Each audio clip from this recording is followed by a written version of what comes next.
And it is Free Speech Friday, even though it's Wednesday, because we're taking Friday off. The Free Speech Union, your champions of free speech in New Zealand, have renewed their sponsorship of Free Speech Fridays. We thank them. Visit them, join their campaigns, find out what they're up to at fsu.nz. Our guest today also a little different, and I was looking for two people who would be reflective of the fact that tomorrow is Waitangi Day. It's now become Waitangi Week. So for the first time, I'd like to welcome a friend from Radio Aotearoa Radio Network, George Ngati, joins us. George, thank you very much. Lovely to have you with us, mate. Thanks. Thank you very much for that, Sean. Just come off the breakfast, and obviously I've been promoting the fact that we'll be talking with you and, of course, your other guests this morning. All right, because you're with Radio Aotearoa, you're actually inside. You got some of the best media access to Waitangi that you can get. We have, and obviously there's your face, Michael Law's, and obviously ours that are actually on billboards all around the marae and all around Waitangi.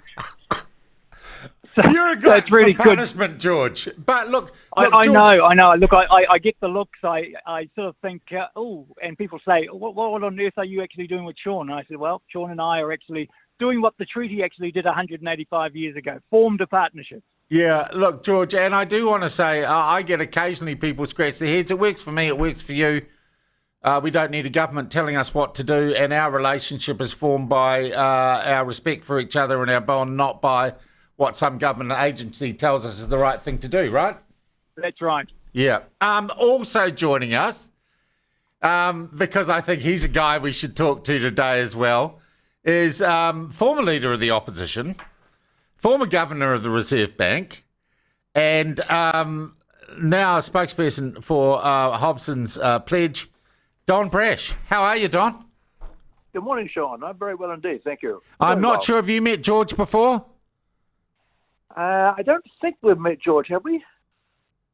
Well, yes, I think my wife actually stood for National, Don, the day that you actually joined as well. So we sort of met briefly there. Oh, it's like you're related. Okay. That was, what 2002, was it? It was, yes. She stood against Helen Clark. Okay. All right. That. I'm sorry. Look, it is Waitangi Day tomorrow. And I'm really interested, just big picture, what does it mean to us, and what does it mean to us all in the year 2025? Don, you've been there. What did you have the mud, the T-shirt, or the dildo? I can't remember. I had the mud. Actually, it's interesting. The issue for me at that particular point was whether media would be allowed onto the Lower Marae. Mm. And the Lower Marae said, no, only Maori television and Maori media would be allowed onto the marae. And I said, look, I don't mind the least bit Maori media being there, of course, but if Maori media are there, all media should be allowed to be there as well. And it wasn't clear until I got to the gate of the marae whether or not media would be allowed or not. And literally, as I got to the gate, I got hit by some mud. And as I think it was John Carter said, good shot or something. Yeah. And it gets played again and again every Waitangi Day. They seem to play that particular clip. All right. Do you, as a politician, or is your observation that actually all that argy-bargy is somewhat part of the unique nature of Waitangi Day? You're asking me or George? Yeah, I'm asking you. Okay. I think it is to some extent. I mean, it is largely theatre. I recall one Waitangi Day I went there and I found myself sitting between Tirapai Harawira and who was the other guy from Honey Harawira? No. Honeyhiki, that's right, yeah, Honeyhiki. I thought that was by accident, but as Tirapai assured me, that was no accident. And a picture of me on the Herald between these two dominated the next day's Herald. Yeah. George, can I ask you, and I hate to say from a Maori perspective, because I think we're all Kiwis, and I think that's actually part of what Waitangi Day should celebrate. But do Maori sit there and go, oh man, who are we going to rile up this year? Well, I think there's a small crowd of Māori that do that, Sean. But, if you look back to that time when Don was actually here at Waitangi, sitting between Titawhai and Tamaiti, was probably a spectacular photo for a lot of New Zealanders and Māori. Yeah. But you sort of fast forward to today, Tamaiti's actually mellowed. In fact, I was caught up with him yesterday, and he is a different Tamaiti to what he was back then. And I think that the younger generation of Māori are starting to become more educated and sort of know where and what to actually do to have their views actually taken notice of. And they're doing it more the right way. But if you look at mainstream media, they'll report always on that small percentage that take up the time. I've been here all week. I haven't actually seen that, yet the media are still reporting on that. All right. So you're saying often it is the way that events at Waitangi are portrayed, and our mainstream media, let's be honest, I think we'd all agree, are complete rubbish and largely activist. That may not reflect the reality of the day, is what we're saying, Well, George. no. So every day they actually serve breakfast, lunch and dinner here, and they've got a group here called Karuwha Trust. Now, Karuwha Trust is, in translation, it's four eyes, but it was actually the Williams guy who actually translated the Treaty. Pākehā version of the treaty into Māori. Well, his descendants are actually here, and there's hundreds of them that are serving breakfast, they're serving lunch, they're serving dinner to predominantly Māori. So you've got a big group of non-Māori that are starting to come to the marae and see, what is all this hoo-ha all about. And while they're here, they're getting educated, they're catching up with different types of people, including Māori, to see what the treaty is all about. And so I think it is changing. I think that there is a mood of that wanting to come together, wanting to be educated, but you've still, again, got that small percentage of those that are concentrated on for their stance and for their And protesting. meantime, Don and George, the Maori Party screw it all up by making one of the most ridiculous, rebellious proposals I've ever heard. They want to appoint some Maori fella who can overturn the government, and that's a bottom line for them ever being in government. That's got to be seen as an absolutely provocative move, having announced that yesterday afternoon, Don. Well, I think George. if I sort of take, as a former chair of Peter Sharples, that there is just mad. I think that they're wanting to actually attract those radical types of Māori to support them to ensure that they still get voted in the next election. Even when they lose all the money from the Waiparara Trust when we finally get that report out. Yeah. That's right. Don? Really provocative move I there. think, I had a huge regard for Tariana Turia.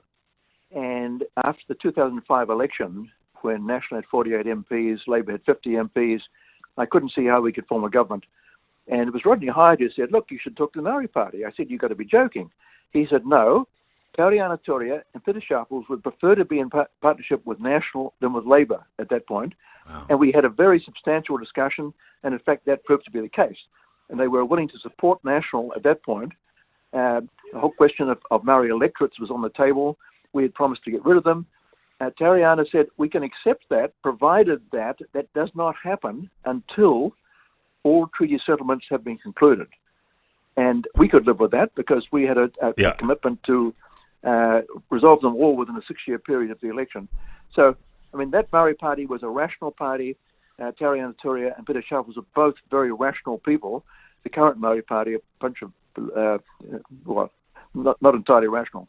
Yeah, all right. Look, one other issue on race before we move on to other things I want to talk about, and this was after we sent you our list of topics yesterday.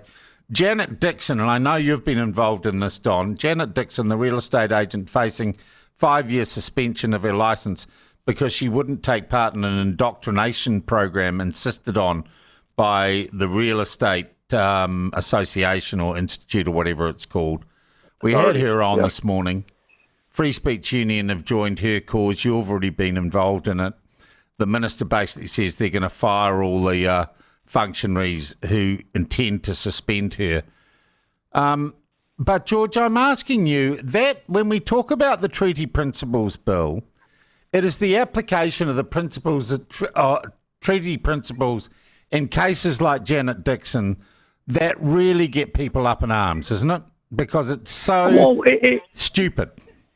It is, Sean, and I think what they really need to actually do is see what the relevance is in terms of the treaty principles and or information around the treaty and the partnership thing that is relevant to real estate. I think they've actually gone mad again in terms of trying to enforce this onto somebody that may not tend to actually utilise that in the job that they do. There are, like, for example, I had to actually do a treaty paper for the Ministry of Health in terms of our delivery. I was thinking, why do I have to do this? I don't actually have issue with regards to this, but I still had to do it. And so I did the easy course just to actually tick box. Now, that's probably what they're expecting, is that this is just a tick box, but it's affecting an individual's livelihood. And the fact is that it makes Māori look bad when you've got to actually be forced to do something that is probably not going to actually help you when you're delivering the job that you're doing. Yeah, problem with you, George, is you're the wrong sort of Māori, aren't you? Well, yeah, I am. You probably get painted as an Uncle Tom because you even talk to me and Don. We've got to be fair. We've got to be fair in terms of how we implement this, and that fair is not fair. Yeah, Don, are you going to give up on Janet Dickson, or is there still stuff to come in that? Well, we're looking at the question of whether we'll appeal the court decision. Yeah. We think it's outrageous. Why not just fire all the people from the Real Estate Institute if they actually impose the ban? Well, yes, quite. Yeah, I mean, the irony is, as Janet probably told you, I mean, she has some background in Te Reo. She taught at a school which was very much bilingual. She's got some background, but she said the particular course has got nothing to do with the way I'm selling real estate in East Auckland. No, it's just virtue signalling. Ironically, the Real Estate Authority has no longer made it mandatory. It was mandatory last year. No, they have one. They have one rotating mandatory course a year because we kicked the story off last year before. It changes every year. The next year it was gayness and diversity. So they have one little section of their annual retraining program that's a woke subject. Right? Okay, I didn't realise that. Okay, well, I did because the I'm all over is it. not mandatory this year. No. All right, guys, let's move on to other stuff. We're going to take a commercial break. When we get back, let's talk about the trade war that Donald Trump's won and the Paris Climate Accord.